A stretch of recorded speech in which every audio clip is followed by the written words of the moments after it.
멀어져가는 차를 보며 그녀는 울부짖습니다. 엄마가 꼭 너를 찾아갈게. 내 딸 충단아. 아이는 영문도 모른 채 차창 너머로 멀어져가는 엄마를 바라만 볼 뿐입니다. 영상을 제작하며 사연자의 삶이 너무 가슴 아팠습니다.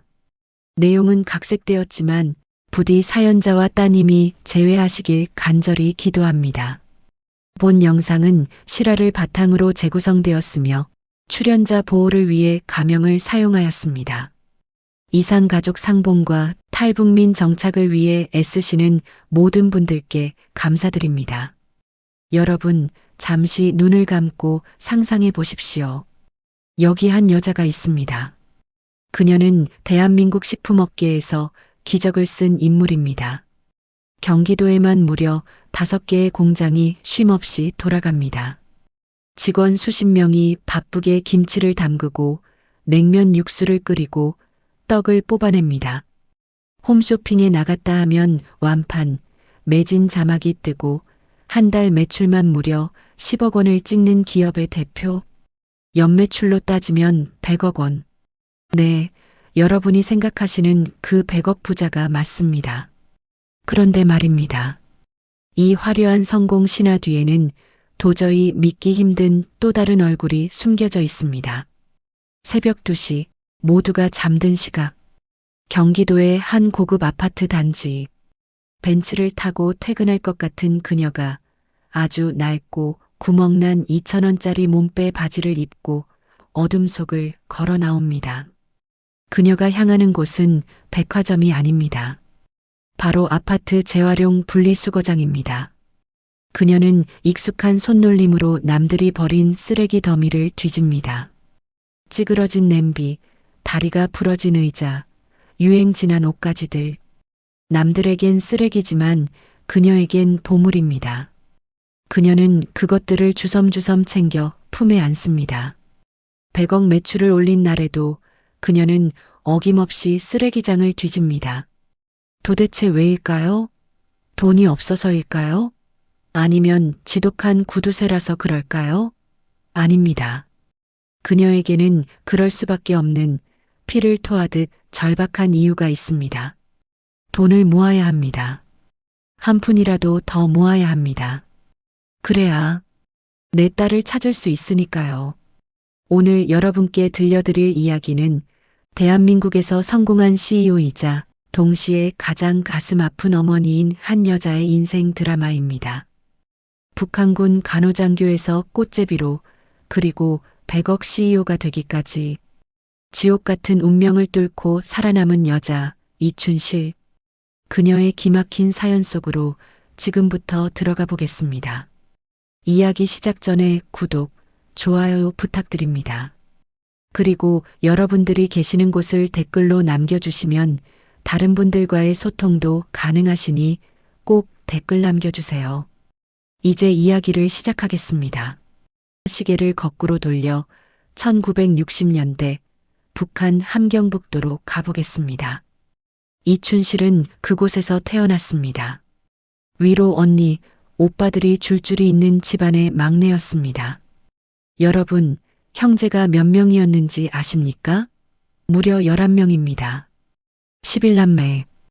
요즘 같은 세상엔 상상조차 할 수 없는 대가족이지요. 숟가락 하나만 더 얹어도 밥상이 휘어질 판에 11명의 자식이 밥을 달라고 아우성치는 집안. 상상이 가십니까? 하지만 이춘실의 집은 굶지 않았습니다. 아니, 오히려 동네에서 밥 냄새가 가장 구수하게 나는 집이었습니다. 그 비결은 바로 어머니에게 있었습니다. 이춘실의 어머니는 평범한 주부가 아니었습니다. 당시 북한군 2군 단장, 그러니까 별이 2개나 달린 장군님의 전속 요리사였습니다. 그냥 밥을 짓는 사람이 아니라 깐깐하기로 소문난 군단장의 입맛을 쥐락펴락하는 요리의 대가였던 셈이죠. 어머니의 손은 마법사의 손과 같았습니다. 시들시들한 배추 한 포기도 어머니 손을 거치면 아삭하고 깊은 맛이 나는 김치가 되었고, 거친 옥수수 가루도 어머니가 반죽하면 입에서 살살 녹는 국수가 되었습니다. 11명의 자식들은 그 어머니의 손맛을 먹고 무럭무럭 자랐습니다. 막내인 이춘실 역시 어머니의 등 뒤에서 그 요리 솜씨를 눈으로, 코로, 입으로 배우며 컸습니다. 그때는 몰랐을 겁니다. 훗날 이 손맛 하나가 자신의 목숨을 살리고 인생을 역전시킬 유일한 무기가 될 줄은요. 그런데 이춘실에게는 치명적인 약점이 하나 있었습니다. 요리 솜씨는 어머니를 닮았는데 머리는 영 아니었던 모양입니다. 학교에서 시험만 봤다 하면 꼴찌를 도맡아 했습니다. 선생님들은 혀를 찼습니다. 춘실아, 너는 커서 뭐가 되려고 그러니? 하지만 신기한 일이 벌어졌습니다. 공부 꼴찌인 이춘실이 새 학기만 되면 보란듯이 반장 완장을 차고 나타나는 겁니다. 공부 잘하는 아이들을 다 제치고 꼴찌가 반장이 되는 기적. 도대체 무슨 일이 있었던 걸까요? 비밀은 바로 어머니의 혁명적 뇌물에 있었습니다. 여러분, 북한 사회에서 뇌물은 선택이 아닌 필수라는 말 들어보셨을 겁니다. 다들 잘 보이려고 비싼 만년필이다, 옷감이다, 뇌물을 바치느라 허리가 휘던 시절이었습니다. 하지만 이춘실의 어머니는 달랐습니다. 어머니는 돈으로 뇌물을 쓰지 않았습니다. 오직 맛으로 승부했습니다. 학기가 시작될 무렵이면 어머니는 부엌에서 비밀스러운 작업을 시작합니다. 커다란 가마솥 바닥에 눌어붙은 누룽지를 긁어냅니다. 그리고 귀하디귀한 돼지비계 기름을 두르고 당시 북한에서는 금보다 귀했던 하얀 설탕을 솔솔 뿌립니다. 바삭하고 고소하고 달콤한 냄새가 진동을 합니다. 어머니는 이 설탕 누룽지와 군단장님 댁에서 얻어온 돼지고기 몇 점을 신문지에 똘똘 맙니다. 겉보기엔 투박한 신문지 뭉치지만 그 안에는 천하의 미가 들어있는 거죠. 어머니는 이 신문지 뭉치를 들고 선생님을 찾아갑니다. 선생님, 우리 춘실이 좀 잘 부탁합니다. 이거 혁명적으로 만든 겁니다. 선생님들은 그 냄새만 맡아도 눈이 뒤집힙니다. 배급이 끊겨 쌀밥 구경하기도 힘든 시절, 고기 기름 냄새와 설탕 냄새를 어떻게 거부하겠습니까? 그렇게 이춘실의 어머니는 먹을 것 하나로 학교를 평정했습니다. 덕분에 공부 꼴찌 이춘실은 당당하게 반장이 되었고 친구들을 몰고 다니며 골목대장 노릇을 할 수 있었습니다. 어린 춘실은 으스대며 생각했습니다. 우리 집은 영원할 거야. 우리 엄마가 있는 한 나는 평생 배고플 일 없이 떵떵거리고 살 거야. 하지만 그 행복은 그리 오래가지 못했습니다. 세월이 흘러 늠름한 처녀가 된 이춘실은 북한 여성으로서 가장 영광스러운 길을 걷게 됩니다. 바로 인민군 간호장교가 된 것입니다. 15사단 소속, 계급은 중위. 그녀는 군복을 입은 자신의 모습이 너무나 자랑스러웠습니다. 나는 조국을 위해 청춘을 바친다. 그 자부심 하나로 꼬박 11년을 복무했습니다. 꽃다운 20대를 몽땅 군대에서 보낸 것입니다. 그리고 마침내 제대하는 날이 왔습니다. 1990년대 중반 세상이 미쳐 돌아가기 시작하던 때였습니다. 이춘실은 부푼 꿈을 안고 제대 신고를 했습니다. 11년이나 복무했으니 나라에서 두둑한 정착금이라도 줄 거라 기대했습니다. 하지만 보급관이 그녀의 손에 쥐어준 돈은 단돈 40원이었습니다. 40원. 여러분, 감이 오십니까? 당시 북한 장마당에서 쌀 1kg 가격이 120원이었습니다. 11년 동안 청춘을 다 바쳐 충성했는데 돌아온 대가는 쌀반 킬로그램도 살 수 없는 푼돈이었던 겁니다. 허탈했습니다. 기가 막혔습니다. 하지만 이춘실은 애써 마음을 다잡았습니다. 괜찮다. 나에게는 고향이 있다. 우리 능력 있는 엄마가 있고 든든한 아버지가 계신다. 그녀는 40원을 주머니에 쑤셔 넣고 고향으로 향했습니다. 발걸음을 재촉했습니다. 하지만 고향 마을 어귀에 들어선 순간 이춘실의 심장은 멈추는 것 같았습니다. 집이 없었습니다. 지붕은 폭삭 내려앉았고 대문은 뜯겨나갔으며 마당엔 사람 키만한 잡초가 무성한 폐가 거미줄이 쳐진 흉가였습니다. 불길한 예감에 이춘실은 미친 듯이 이웃집 문을 두드렸습니다. 아주머니, 우리 엄마 아버지 어디 가셨어요? 이웃집 아주머니가 퀭한 눈으로 나오더니 울음을 터뜨렸습니다.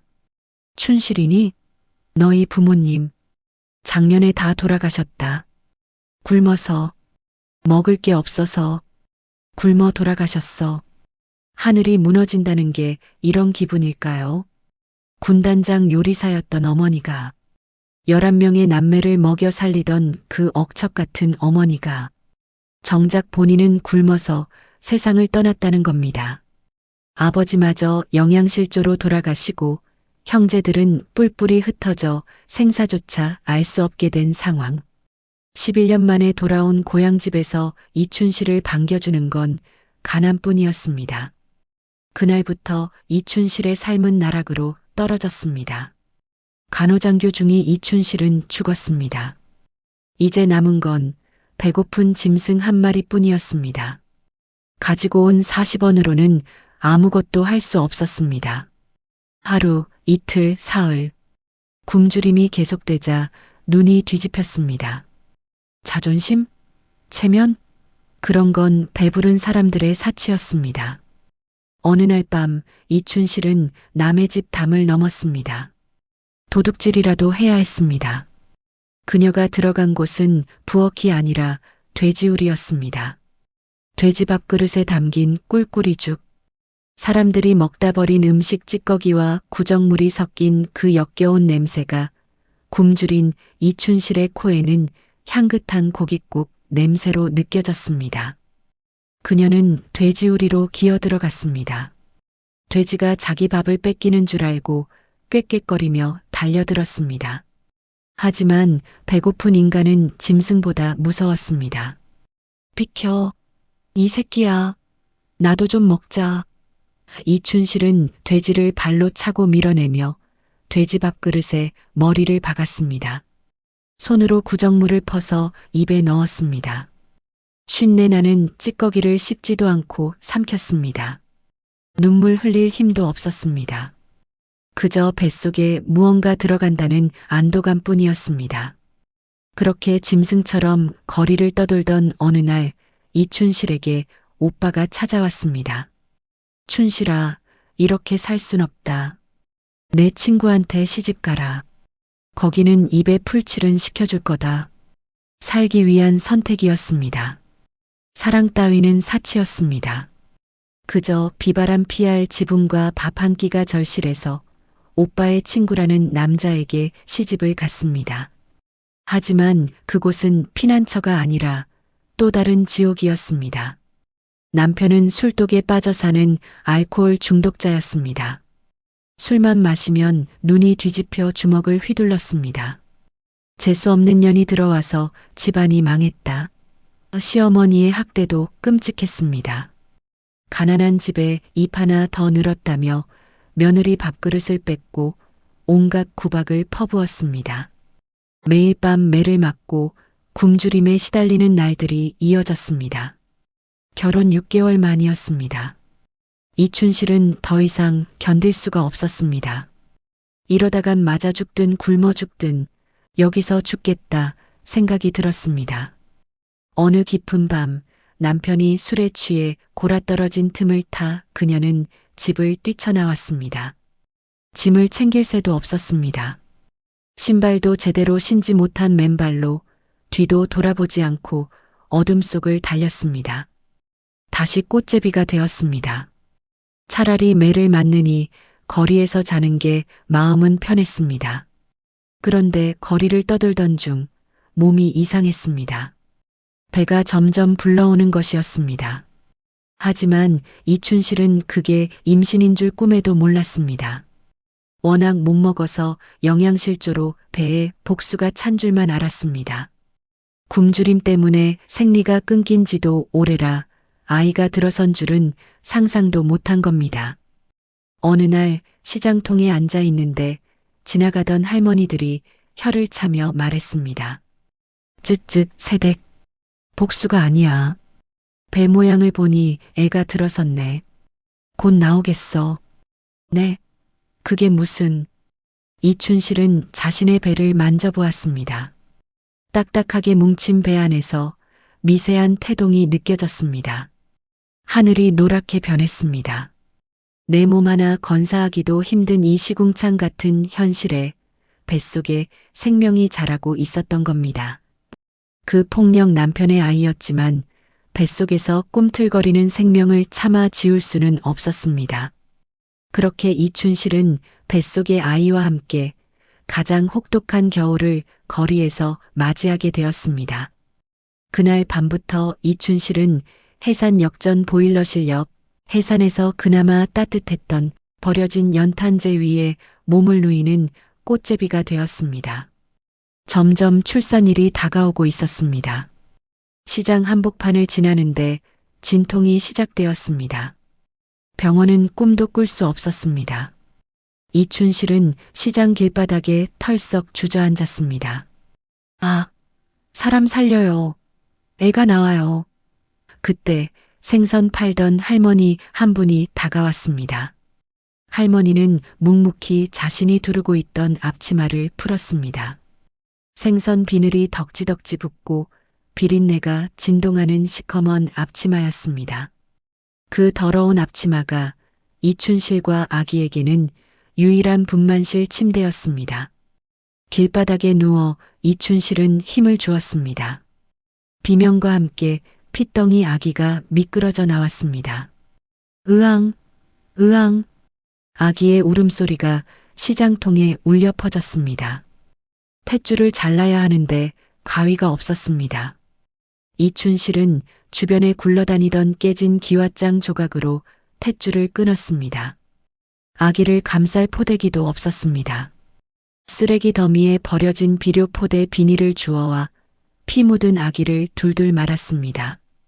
출산한 지 20분. 이춘실은 비틀거리며 일어났습니다.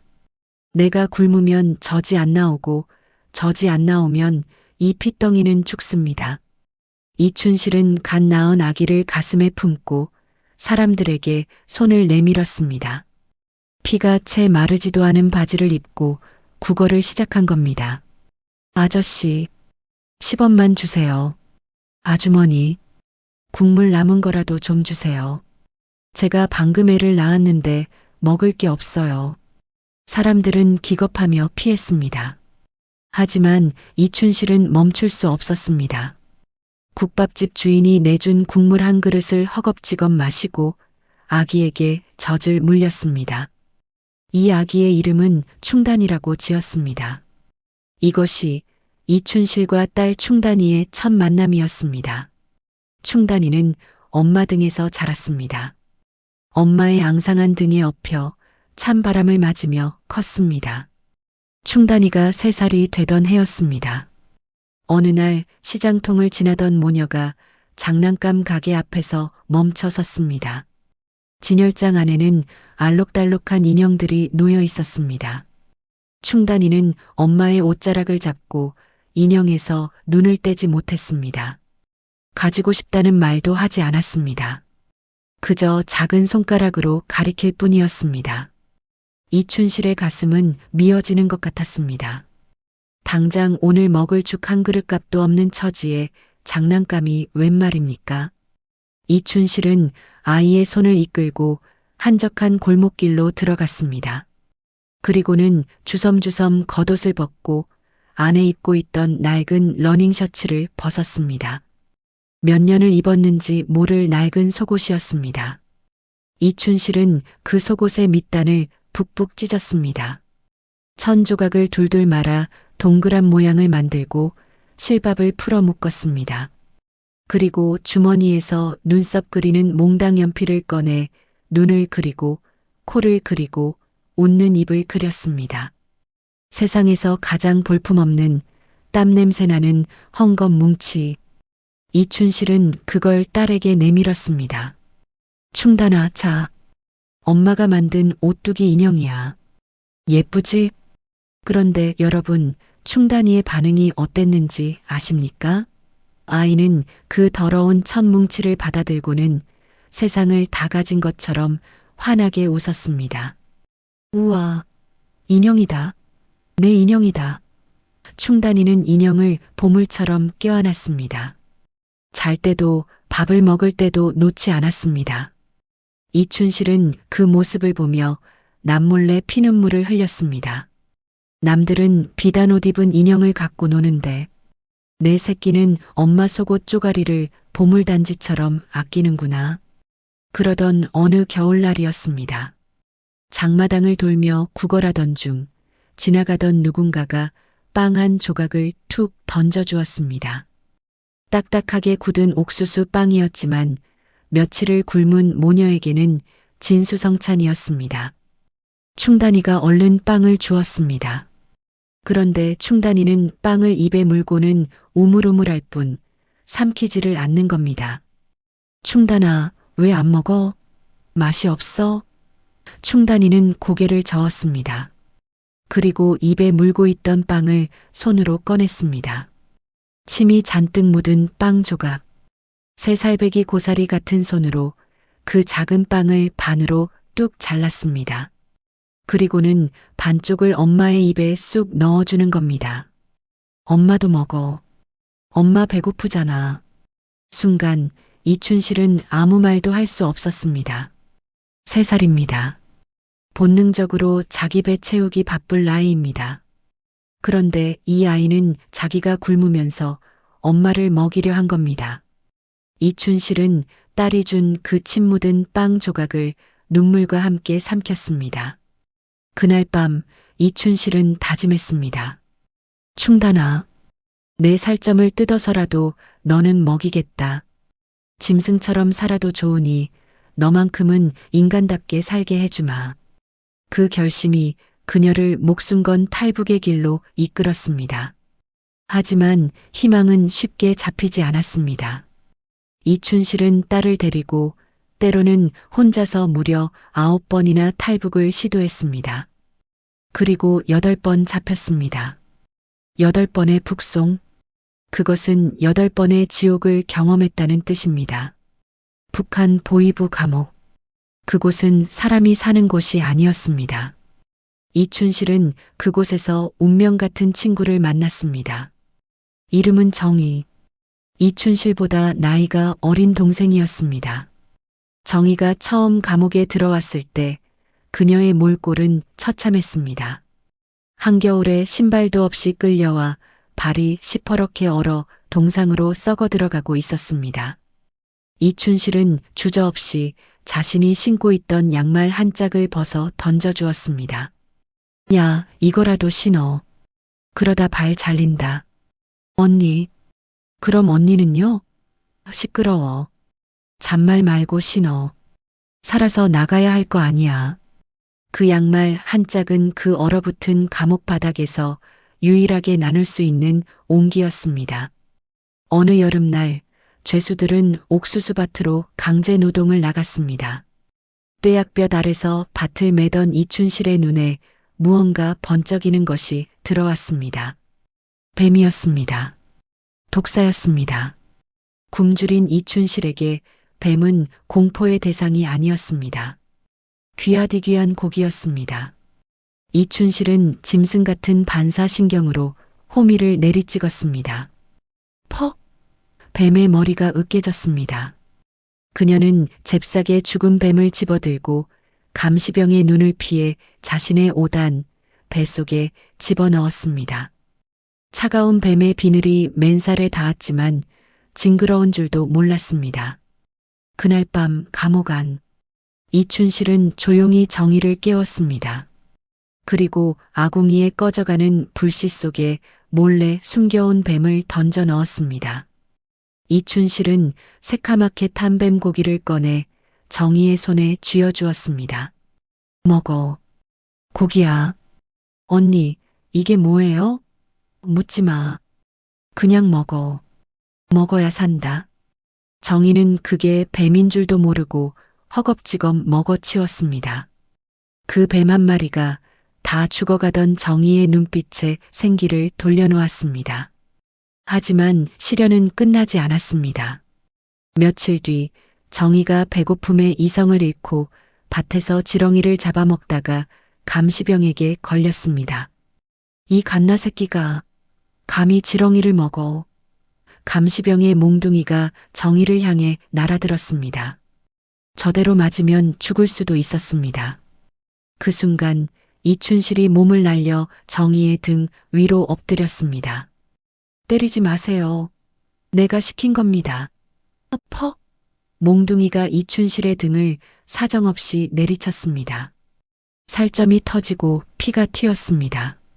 매질이 끝나고 피투성이가 된 이춘실은 정희의 손을 잡고 말했습니다. 정희야, 울지 마라.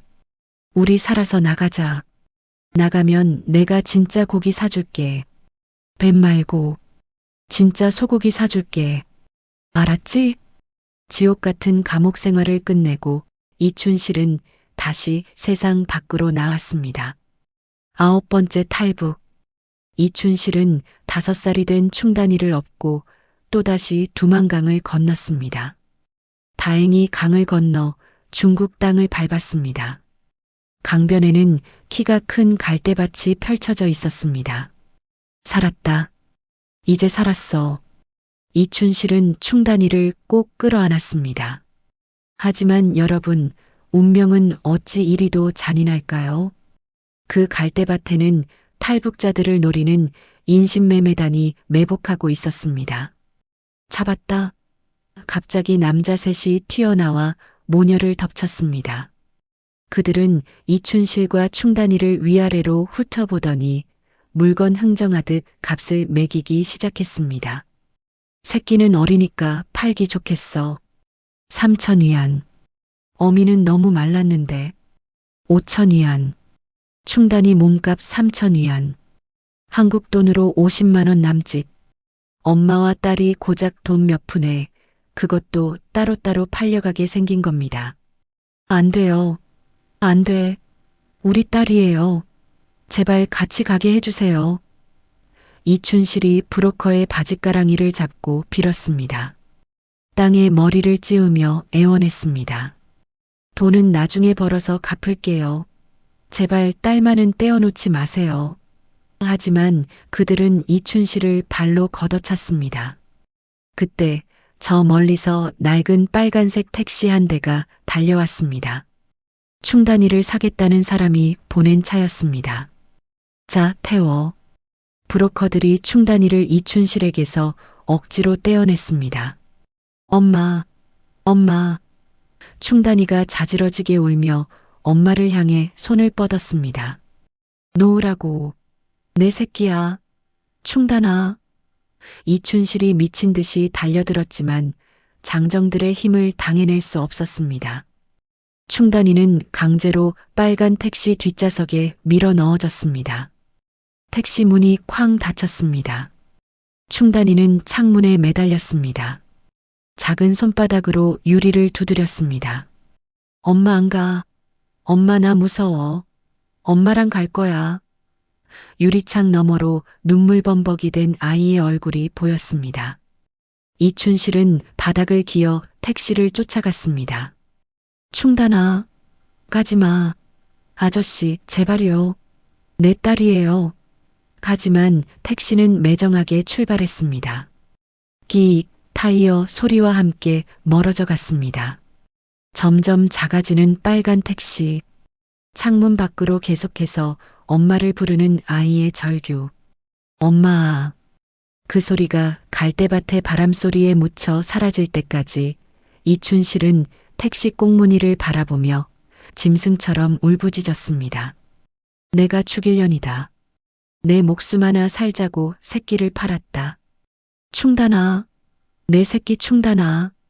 그날 중국의 차가운 갈대밭 위에서 이춘실의 시간은 멈췄습니다. 5살 충단이의 마지막 모습, 빨간 택시 뒷유리에 매달린 그 작은 손. 그것이 평생 이춘실의 가슴을 난도질하는 악몽이 되었습니다. 딸을 잃은 그날, 이춘실의 영혼은 죽었습니다. 남은 것은 껍데기뿐이었습니다. 인신매매단은 넋이 나간 이춘실을 중국 내륙 깊숙한 시골 마을로 끌고 갔습니다. 그녀의 몸값은 5,000위안. 우리 돈으로 100만 원도 안 되는 돈에 한 집안의 노예로 팔려간 것입니다. 그녀를 산 사람들은 특이한 가족이었습니다. 집안 식구 모두가 말을 못하는 벙어리 가족이었습니다.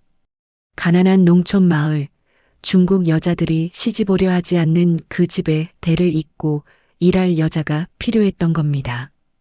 이춘실은 그 집에 감금되었습니다. 낮에는 소처럼 밭을 갈고 밤에는 도망가지 못하게 방 안에 갇혔습니다. 밖에서 자물쇠를 채웠습니다. 말이 통하지 않는 그들은 손짓 발짓으로 지시했고 조금이라도 굼뜨면 가차없이 매질을 했습니다. 그 집 마당에는 무시무시한 파수꾼이 하나 있었습니다. 차우차우라는 개였습니다. 사자 갈기 같은 털을 가진 덩치가 산만한 맹견이었습니다. 어찌나 사나운지 낯선 사람이 근처에만 와도 목이 터져라 지저대고 주인의 명령 없이는 누구도 대문 밖을 나갈 수 없게 지키는 녀석이었습니다. 이춘실이 처음 그 집에 들어왔을 때 그 개는 이빨을 드러내며 으르렁거렸습니다. 당장이라도 물어뜯을 기세였습니다. 이춘실은 그 개가 무서워 마당에도 제대로 나가지 못했습니다. 하지만 외로움이 공포를 이겼을까요? 말 한마디 통하지 않는 벙어리 가족 틈에서 이춘실이 유일하게 말을 건넬 상대는 그 짐승뿐이었습니다. 이춘실은 자신의 밥을 덜어 개에게 주기 시작했습니다. 주인이 주는 밥은 늘 모자랐습니다. 배가 고파 쓰러질 지경이었지만 그녀는 밥그릇의 절반을 덜어 개밥그릇에 부어주었습니다. 야, 너도 배고프지? 나도 배고프다. 먹어라. 처음에는 경계하던 개가 냄새를 맡더니 허겁지겁 밥을 먹었습니다. 다음 날도 그 다음 날도 이춘실은 자신의 생명을 떼어주듯 밥을 나눴습니다. 너나 나나 줄에 묶여 사는 신세가 똑같구나. 많이 먹어라. 그녀는 개의 머리를 쓰다듬으며 한탄했습니다. 딸을 잃은 슬픔, 고향에 대한 그리움을 그 말 못하는 짐승에게 털어놓았습니다. 그러자 기적이 일어났습니다.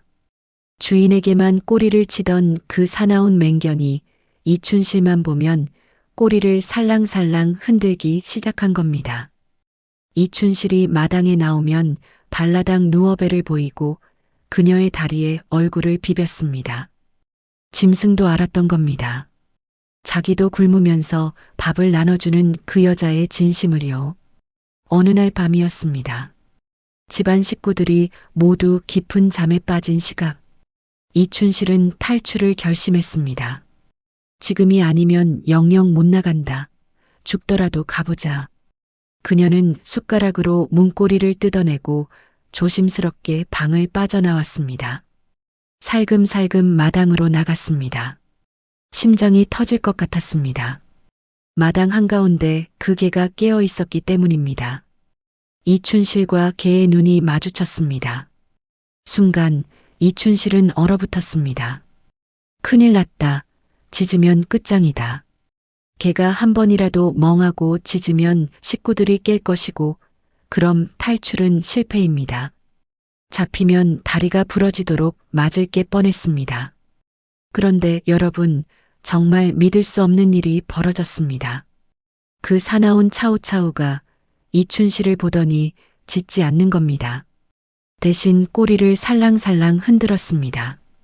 그리고는 대문 앞을 막고 있던 몸을 스르르 일으켜 옆으로 비켜섰습니다. 마치 어서 가요. 내가 모른 척 해줄게요. 라고 말하는 것 같았습니다. 달빛 아래서 개의 눈이 반짝였습니다. 이춘실은 울컥 눈물이 솟았습니다. 사람도 배신하고 팔아넘기는 세상인데 짐승이 사람보다 나았습니다. 고맙다. 정말 고맙다. 이춘실은 떨리는 손으로 개의 머리를 한번 쓰다듬어주고 대문을 열고 달렸습니다. 뒤도 돌아보지 않고 달렸습니다. 개 짖는 소리는 끝까지 들리지 않았습니다. 그 길로 이춘실은 몽골을 향해 걸었습니다. 중국 공안의 눈을 피해 산을 넘고 물을 건넜습니다. 마침내 몽골 사막에 도착했습니다. 끝이 보이지 않는 모래바람, 밤이면 영하로 떨어지는 살인적인 추위. 며칠을 굶었는지 기억도 나지 않았습니다. 입술은 터지고 발바닥은 피투성이가 되었습니다. 여기서 죽는구나. 충단아, 엄마가 미안해. 정신이 혼미해져 모래밭에 쓰러지려는 찰나 저 멀리서 희미한 불빛 하나가 보였습니다. 빨간색 십자가. 사막 한가운데 서 있는 작은 교회의 십자가 탑이었습니다. 이춘실은 그 불빛을 보며 기어서 갔습니다. 무릎이 깨지고 손톱이 빠져도 기어갔습니다. 교회 문 앞에 다다랐을 때 그녀는 마지막 힘을 짜내 문을 두드렸습니다. 그곳은 탈북자들을 돕는 선교사들이 있는 곳이었습니다. 그 십자가 불빛이 꺼져가던 이춘실의 생명을 살렸습니다. 선교사들의 도움으로 그녀는 몽골 국경을 넘어 울란바토르에 있는 대한민국 대사관으로 인계되었습니다. 대사관 문이 열리고 양복을 입은 한 남자가 걸어 나왔습니다. 한국 사람이었습니다. 그가 이춘실의 떨리는 손을 잡으며 말했습니다. 고생 많으셨습니다. 이제 대한민국 국민입니다. 안심하십시오. 그 순간 이춘실의 눈에 벽에 걸린 태극기가 들어왔습니다. 다리에 힘이 풀렸습니다. 그 자리에 주저앉아 짐승처럼 통곡했습니다. 북한에서 버림받고 중국에서 팔려다니던 그녀가 난생 처음으로 나라의 보호를 받는 순간이었습니다. 살았다. 이제 진짜 살았다. 며칠 후 이춘실은 인천행 비행기에 올랐습니다. 난생 처음 타보는 비행기. 신발을 벗고 타야 하는지 몰라 쭈뼛거렸던 그 촌스러운 여인은 비행기가 이륙하자 좌석 손잡이를 꽉 잡고 벌벌 떨었습니다. 이 비행기가 가다가 북한으로 돌아가면 어쩌지? 나를 다시 보위부에 넘기면 어쩌지? 자유를 향해 날아가면서도 공포는 그녀를 놓아주지 않았습니다. 점심시간이 되자 승무원이 기내식을 가져왔습니다. 따뜻한 쌀밥과 고기 반찬, 그리고 빵. 이춘실은 그 밥상을 받아들고 멍하니 바라보았습니다. 침이 넘어갔습니다. 배가 고팠으니까요. 하지만 숟가락을 들 수가 없었습니다. 눈앞에 두고 온 딸, 충단이의 얼굴이 아른거렸기 때문입니다. 내 새끼는 지금쯤 중국 땅 어디선가 굶고 있을 텐데, 쓰레기통을 뒤지고 있을 텐데, 애미라는 년이 혼자 따뜻한 밥을 먹어도 되는 건가? 목이 메어 밥이 넘어가지 않았습니다. 이춘실은 주위를 살피더니 빵과 고기를 휴지에 쌌습니다. 그리고 주머니 깊숙이 찔러 넣었습니다. 나중에 딸을 만나면 주려고요. 지금 당장 만날 수도 없는데 그저 본능적으로 음식을 챙겼습니다. 그녀는 비행기 안에서 소리 죽여 울었습니다. 한국에 도착한 이춘실은 하나원에 입소했습니다. 탈북민들이 한국 사회에 적응하도록 교육을 받는 곳입니다. 그곳은 천국이었습니다. 수도꼭지만 틀면 따뜻한 물이 콸콸 쏟아져 나왔습니다. 10년 넘게 씻지 못한 묵은 때를 벗겨내며 그녀는 샤워기 물소리에 무쳐 하염없이 울었습니다. 건강검진도 받았습니다. 의사 선생님이 청진기를 대려고 옷을 걷어 올렸다가 흠칫 놀랐습니다. 온몸에 새겨진 끔찍한 흉터들, 달궈진 쇠로 지진 자국, 몽둥이에 맞아 터진 살점, 동상으로 까맣게 변한 발가락. 9번의 탈북과 8번의 북송이 남긴 참혹한 훈장이었습니다. 간호사들이 그 몸을 보고 눈물을 훔쳤습니다. 얼마나 아프셨어요? 어떻게 견디셨어요? 이춘실은 담담하게 말했습니다. 딸 찾으려고 견뎠습니다. 하나원의 식당은 매끼 뷔페식이었습니다. 하얀 쌀밥에 고기 반찬이 산처럼 쌓여 있었습니다. 처음에는 미친 듯이 먹었습니다. 배가 터지도록 먹었습니다. 하지만 밤이 되면 죄책감이 밀려왔습니다. 등 따숩고 배부른 게 죄스러웠습니다. 나 혼자 천국에 와 있는 게 미안해서 밤마다 베개를 적셨습니다. 그리고 하나원 교육을 받으며 이춘실은 중요한 사실을 깨달았습니다. 자본주의 사회에서는 돈이 곧 힘이다. 돈이 있어야 사람을 부릴 수 있고 돈이 있어야 중국에 있는 내 딸을 찾을 수 있다. 그 깨달음이 그녀를 독하게 만들었습니다. 그래, 울고만 있을 때가 아니다. 나가자마자 돈을 벌자. 미친 듯이 벌자. 그래서 내 딸 충단이 보란 듯이 데려오자. 12주의 교육이 끝나고 하나원 문을 나서는 날, 이춘실의 눈빛은 달라져 있었습니다. 그녀는 다짐했습니다. 이 대한민국 바닥에 떨어진 돈이란 돈은 내가 다 쓸어 담겠다고. 그 도끼 품은 다짐이 그녀를 거친 공사판으로 이끌었습니다. 북한에서 간호장교를 했던 고운 손으로 벽돌을 날랐습니다. 남한 남자들도 힘들다는 시멘트 포대를 짊어지고 계단을 오르내렸습니다. 아줌마 힘 안 드냐고 묻는 인부들에게 그녀는 북한에 비하면 여긴 천국이라며 씩씩하게 웃었습니다. 몸이 부서져라 이랬습니다. 한 달 뒤 첫 월급을 받았습니다. 90만 원. 통장에 찍힌 숫자를 보고 이춘실은 손을 떨었습니다. 북한에서는 평생 만져보지도 못한 큰 돈이었습니다. 그런데 여러분, 여기서 웃지 못할 총극이 벌어집니다. 이춘실은 그 돈을 통장에 넣어두지 않았습니다. 은행 창구로 가서 전액 현금으로 찾았습니다. 90만 원 전부 다 주세요. 10,000원짜리로요. 은행 직원이 의아하게 쳐다봤지만 그녀는 고집을 피웠습니다. 왜 그랬을까요? 이춘실은 은행을 믿지 못했습니다. 북한에서의 트라우마 때문입니다. 북한에서는 화폐 개혁이다 뭐다 해서 하루아침에 돈이 휴지 조각이 되고 은행에 맡긴 돈을 국가가 마음대로 빼앗아 가는 일이 비일비재했습니다. 남조선이라고 다를 게 뭐 있어? 내 돈은 내가 지켜야 해. 그녀는 시장에서 쫀쫀한 스타킹을 샀습니다. 그리고 그 스타킹 안에 현금 90만 원을 쑤셔 넣었습니다. 그 불룩한 스타킹을 배에 두르고 허리춤에 단단히 묶었습니다. 일명 스타킹 전대를 만든 겁니다.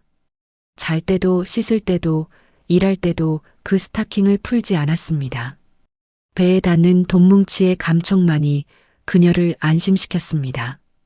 그렇게 악착같이 살던 어느 날 이춘실에게 봄날 같은 인연이 찾아왔습니다. 탈북민들에게 컴퓨터를 가르쳐주는 자원봉사 모임이었습니다.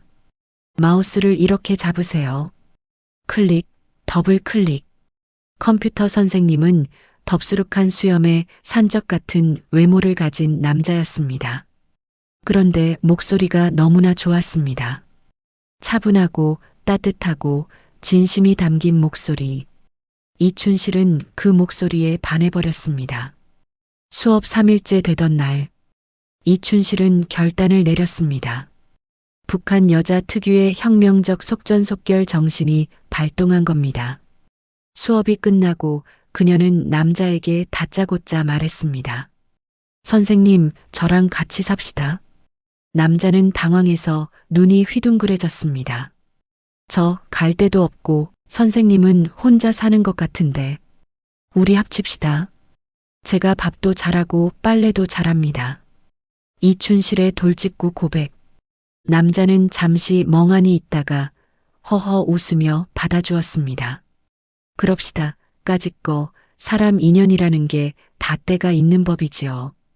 그렇게 만난 지 3일 만에 동거가 시작되었고 두 사람은 부부가 되었습니다. 하지만 행복도 잠시 이춘실의 마음속 병이 도졌습니다. 밤만 되면 악몽이 찾아왔습니다. 빨간 택시가 떠나가는 꿈, 딸 충단이가 울부짖는 꿈. 충단아, 충단아. 이춘실은 식은땀을 흘리며 깨어났습니다. 잠에서 깨면 베개를 끌어안았습니다. 베개를 충단인 것처럼 안고 흐느껴 울었습니다. 엄마가 미안해. 엄마가 잘못했어. 남편은 처음엔 영문을 몰랐습니다. 어디 아프냐고 물어도 그녀는 아무것도 아니라며 고개를 저을 뿐이었습니다. 하지만 매일 밤 계속되는 울음. 결국 이춘실은 털어놓았습니다. 사실 북에 두고 온 딸이 있어요. 내 눈앞에서 팔려갔어요. 그 말을 들은 남편의 반응은 어땠을까요? 화를 냈을까요? 아니면 짐스럽다고 싫어했을까요? 아닙니다. 남편은 말없이 이춘실을 와락 끌어안았습니다. 그리고 그녀의 등 뒤를 토닥이며 말했습니다. 그 큰 아픔을 혼자서 어떻게 견뎠소? 미안해요. 내가 너무 늦게 알았네. 남편의 눈에서도 눈물이 흘렀습니다. 이제 혼자 울지 말아요. 당신 아픔, 내가 같이 짊어지겠소. 우리 같이 찾읍시다. 잃어버린 충단이. 그날 밤 이춘실은 남편의 품에서 엉엉 소리내어 울었습니다.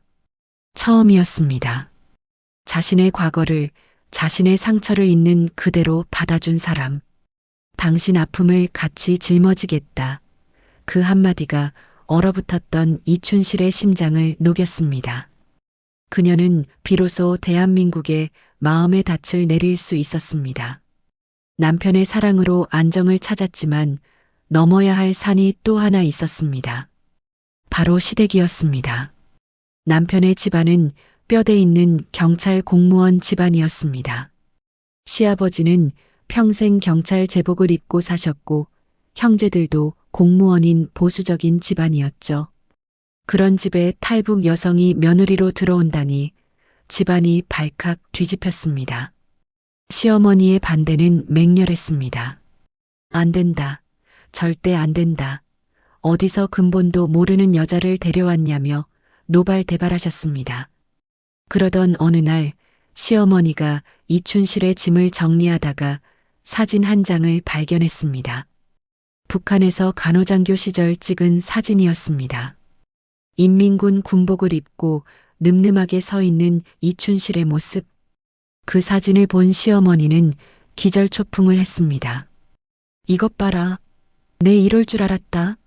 간첩이다. 내가 간첩을 데리고 왔어. 시어머니는 사진을 흔들며 고래고래 소리를 질렀습니다. 경찰 집안에 인민군 장교가 웬 말이냐. 당장 내쫓아라. 신고하기 전에. 이춘실은 죄인처럼 고개를 숙였습니다. 어머니, 옛날 사진이라고 변명했지만 통하지 않았습니다. 간첩 취급을 받으며 쫓겨날 위기였습니다. 눈물이 뚝뚝 떨어졌습니다. 여기서도 나는 이방인이구나. 나는 환영받지 못하는 존재구나. 그때였습니다. 거실 소파에 앉아 묵묵히 신문만 보던 시아버지가 신문을 접었습니다. 평생 범인을 잡으러 다니던 호랑이 같은 시아버지. 집안에서 가장 무서운 어른. 시아버지가 천천히 입을 열었습니다. 여보, 그만해라. 낮지만 위험 있는 목소리였습니다. 시어머니가 따졌지만 시아버지는 단호했습니다. 시아버지는 자리에서 일어나 이춘실 앞으로 걸어왔습니다. 이춘실은 바들바들 떨었습니다. 시아버지가 이춘실의 어깨에 투박한 손을 올렸습니다. 그리고는 시어머니를 향해 말했습니다. 이 아이가 우리 아들 하나 보러 목숨 걸고 온 아이여. 두만강 건너고 사막 건너고 총알 피해서 여기까지 온 아이한테 간첩이라니. 그게 무슨 소리여. 시아버지는 이춘실의 눈을 바라보며 말했습니다. 아가, 고생 많았다. 아버님, 내 아들 좋아해서 그 먼 길 온 거 아니냐? 그럼 됐다. 오늘부터 너는 내 며느리다. 그 순간 집안에는 정적이 흘렀습니다. 시어머니도 꿀먹은 벙어리가 되었습니다. 이춘실은 그 자리에 주저앉아 오열했습니다. 아버지, 감사합니다. 감사합니다. 평생 들어본 적 없는 따뜻한 말. 내 며느리. 그 한마디가 이춘실을 살렸습니다. 북한에서 부모를 잃고 중국에서 딸을 잃고 세상 천지에 홀로 버려졌던 이춘실에게 진짜 가족이 생긴 겁니다. 가족이라는 든든한 울타리를 얻은 이춘실.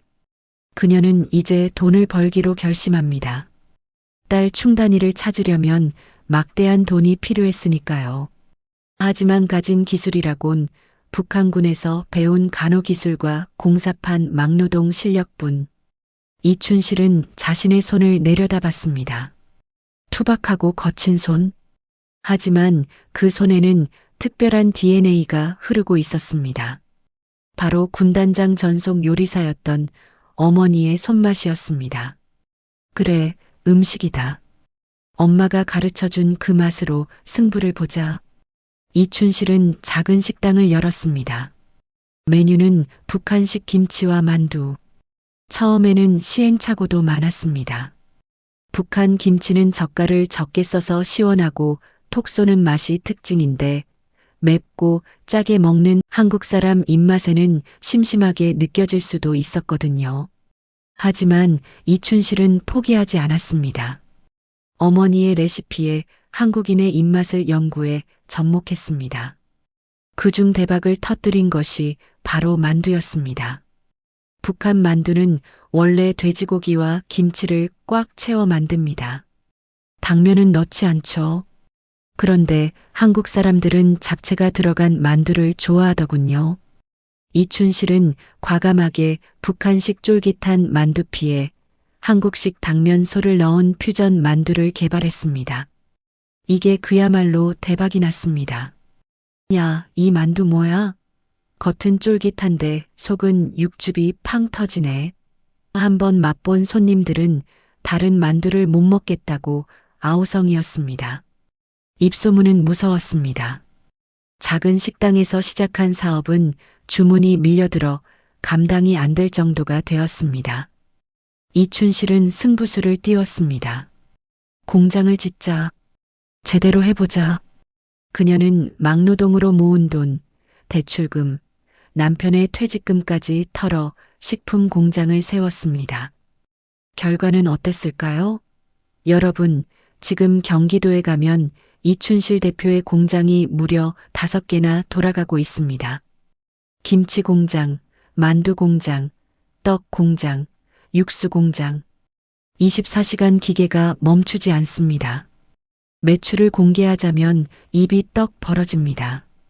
냉면 육수와 면으로만 월매출 7억 원. 개성떡과 만두로 월매출 3억에서 5억 원. 합치면 한 달 매출만 10억 원이 훌쩍 넘습니다. 연매출로 따지면 100억 원대 기업의 CEO가 된 것입니다. 돼지밥을 뺏어 먹던 꽃제비가 시장 바닥에서 10원을 구걸하던 산모가 대한민국 식품업계를 주름잡는 큰 손이 되었습니다. 이춘실은 성공했습니다. 누가 봐도 부러워할 성공한 인생입니다.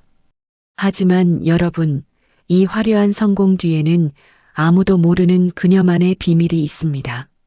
어느 늦은 밤 경기도의 한 고급 아파트 단지. 벤츠를 타고 퇴근한 이춘실 대표가 집으로 들어갑니다. 그런데 잠시 후 다시 나온 그녀의 차림새가 이상합니다.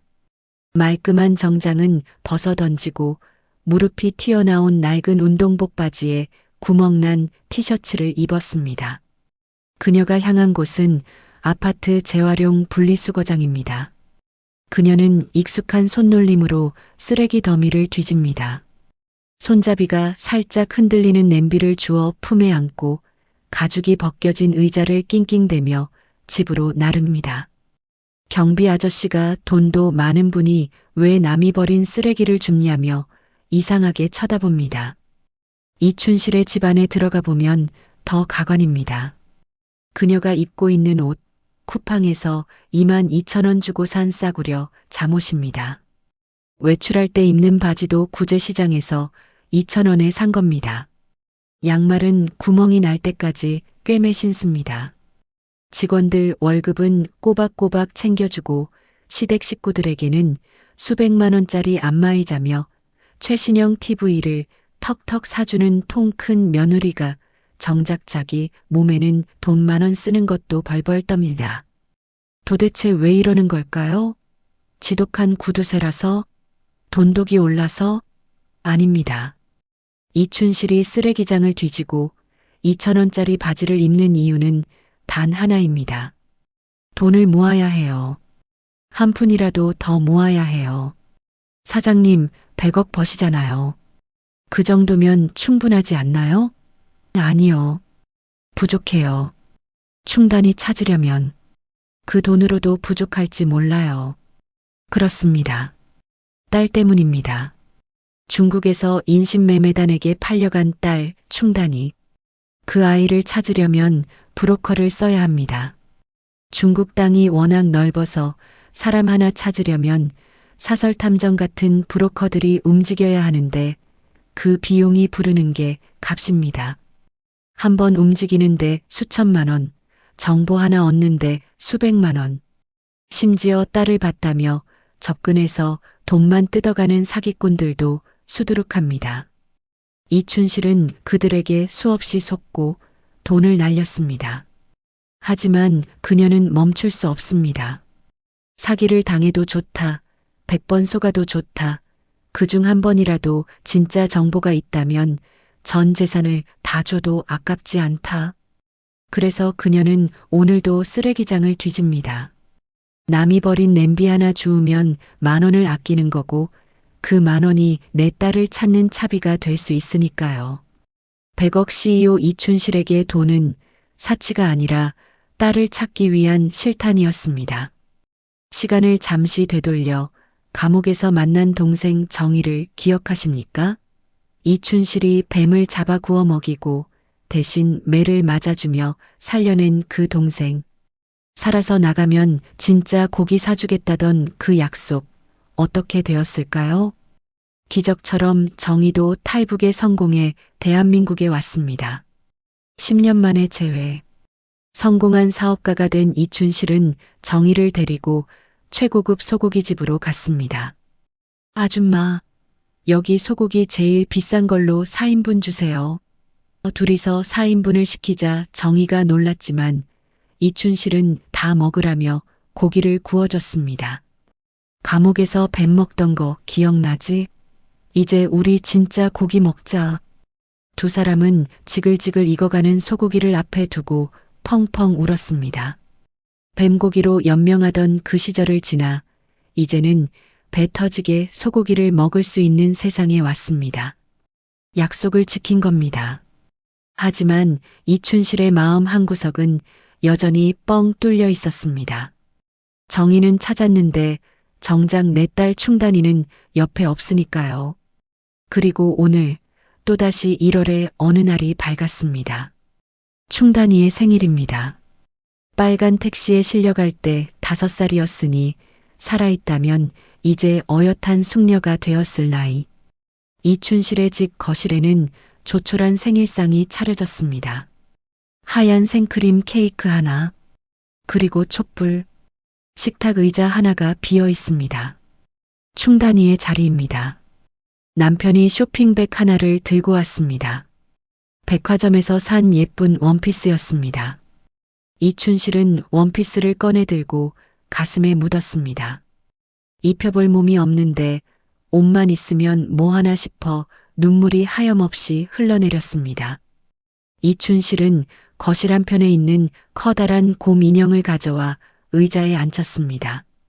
그리고 그 곰 인형에게 원피스를 대어 주었습니다. 충단아, 생일 축하해. 아빠가 사준 옷이야. 예쁘지? 우리 딸이 입으면 얼마나 예쁠까? 촛불이 일렁거립니다. 이춘실은 허공을 향해 생일 축하 노래를 부릅니다. 사랑하는 우리 딸.